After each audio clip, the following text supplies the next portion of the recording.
देखिएगा ग्रीन का क्या मतलब है, ग्रीन का मतलब होता है हरा।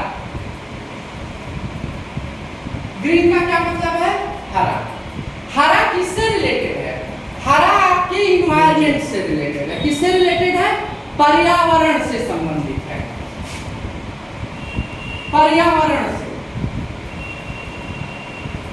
पर्यावरण का क्या मतलब हो गया, पर्यावरण का मतलब हो गया कि जिसमें पेड़ पौधे, हम पेड़ पौधों को, जब अर्थव्यवस्था में क्या होता है, हम जानते हैं कि जीएनपी की गणना करने के लिए क्या करते हैं, अर्थव्यवस्था में उत्पादित वस्तुओं और सेवाओं के मूल्य को जोड़ते हैं और विदेशों से अर्जित शुद्ध आय को जोड़ते हैं। दोनों को जोड़ देते हैं तो क्या मिल जाता है, जीएनपी, है ना, जीएनपी मिल जाता है। अब ये कह रहा है ग्रीन जीएनपी निकालने के लिए, तो ग्रीन जीएनपी हम तो पहले ही देख रहे हैं कि अर्थव्यवस्था में कुल उत्पादन हो ही रहा है, लेकिन कुल उत्पादन, टोटल जो प्रोडक्शन है, ये कुल उत्पादन प्राप्त करने के लिए हम अर्थव्यवस्था में क्या करते हैं, कितना पेड़ पौधों को कटाई करते हैं, उसका विनाश कितना होता है। इनको कहते हैं पर्यावरणीय ह्रास, इन्वायरमेंटल डिग्रेडेबल इसको कहते हैं, पर्यावरणीय या प्राकृतिक ह्रास। अर्थात जो पेड़ पौधों की कटाई होती है, जो नुकसान होता है पर्यावरण का, अगर हम उसे कुल उत्पादन से क्या करें, सब्ट्रैक्ट कर दे, तो प्राप्त होने वाली जो जीएनपी होगी वो क्या कहलाएगी, ग्रीन जीएनपी। सपोज करिएगा टोटल प्रोडक्शन आपका 1000 करोड़ का हुआ है, टोटल प्रोडक्शन 1000 करोड़ का हुआ है, और इस 1000 करोड़ का प्रोडक्शन करने के लिए हमें इन्वायरमेंट को जो नुकसान हुआ वो हुआ सपोज दैट 100 करोड़ का। 100 करोड़ का जो ये नुकसान हुआ है पर्यावरण का, अगर इस 100 करोड़ को निकाल दें तो बची हुई जो आय होगी वो कितना होगी, 900 करोड़। 900 करोड़ जो आय है ये कौन सी जीएनपी होगी, ग्रीन जीएनपी कहलाएगी। ठीक है, तो ग्रीन जीएनपी का तात्पर्य होता है कि यदि अर्थव्यवस्था में जो कुल उत्पादन हो रहा है, उस कुल उत्पादन को में से पर्यावरण या प्राकृतिक ह्रास को निकाल दिया जाए तो प्राप्त होने वाली आय क्या कहलाती है, ग्रीन जीएनपी कहलाती है, हरित जीएनपी कहलाती है। दूसरी चीज है जीडीपी डिफ्लेटर, इसको हिंदी में कहते हैं अविस्फीतक।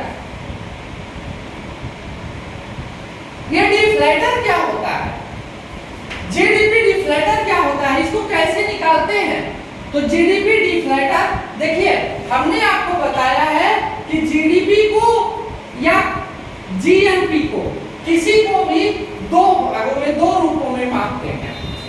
एक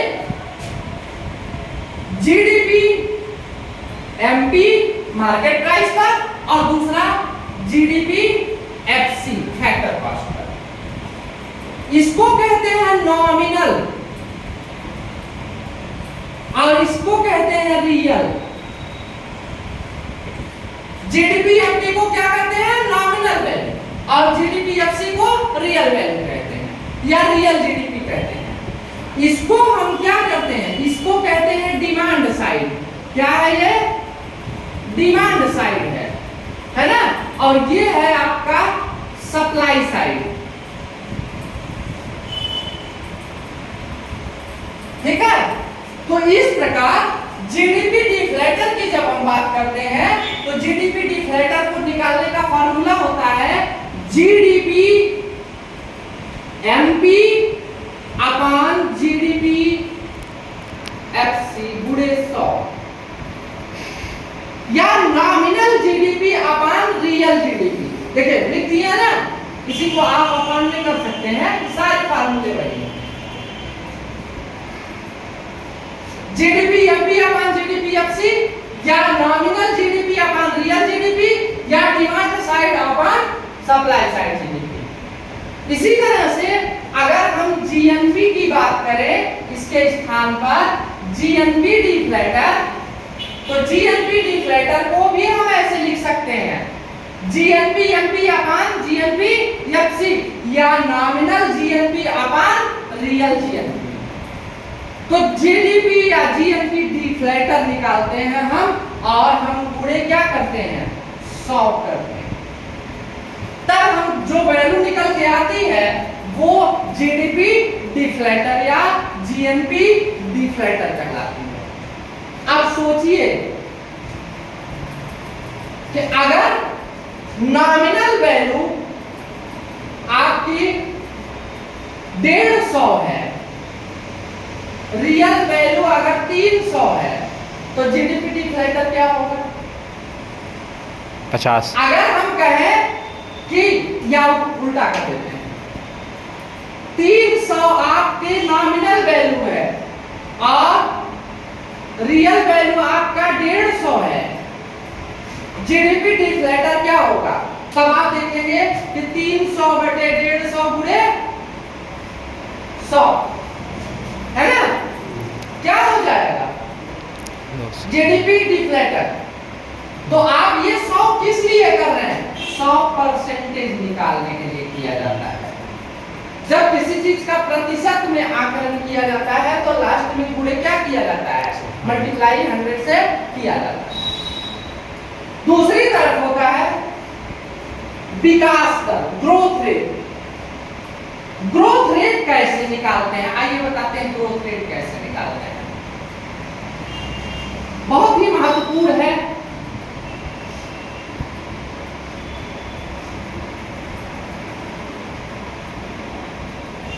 ग्रोथ रेट विकास दर होता है। क्या होता है, विकास दर या समृद्धि दर होता है। विकास दर का आकलन हम आप कैसे करते हैं, तो हमने आपको बताया था कि वर्तमान में विकास दर या जीडीपी का आकलन GDP at constant market price पर किया जा रहा है ना, इसके पूर्व हम बता चुके हैं। लेकिन आप सोचते होंगे जो ये जीडीपी निकल के आता है, ये जो जीडीपी निकल के आता है कि 2023 में इतना % जीडीपी है, 2022 में इतना % था, 21 में इतना % था, वो जो एनुअल ग्रोथ रेट है, एनुअल जो ग्रोथ रेट है आपका, विकास दर है वार्षिक, ये विकास दर कैसे निकाला जाता है। अगर हम इसे बात करें जीडीपी की, जीएनपी की, तो आप कुछ भी लगा सकते हैं, ठीक है। लेकिन ग्रोथ रेट निकालते कैसे हैं, तो ग्रोथ रेट निकालने के लिए हमको चाहिए होता है, ग्रोथ रेट बराबर होता है, फार्मूला होता है इसका करंट वैल्यू या present value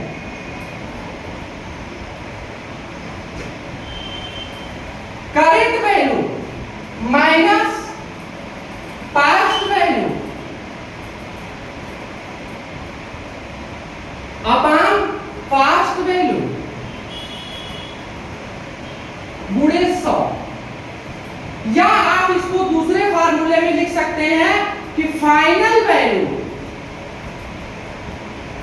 minus previous value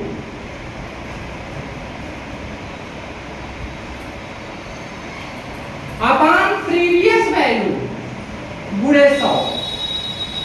तो आप देख सकते हैं एनुअल ग्रोथ रेट निकल के आ जाएगा कि करंट में जीडीपी क्या है। अगर हम बात करें कि वार्षिक जीडीपी क्या है, तो आप देख सकते हैं कि वर्तमान जीडीपी क्या है, निकालने के लिए हमको वर्तमान जीडीपी एक साल के अंदर कितना ग्रोथ रेट हुआ है, 2023 से 2024 के बीच जीडीपी कितना बढ़ी है, इसका आकलन हम कर सकते हैं कि वर्तमान में कितना जीडीपी है। मान लीजिए 1 अप्रैल को आपका वित्त वर्ष शुरू होता है, ठीक है। 1 अप्रैल को किसी देश का विकास दर मान लीजिए 1000 था,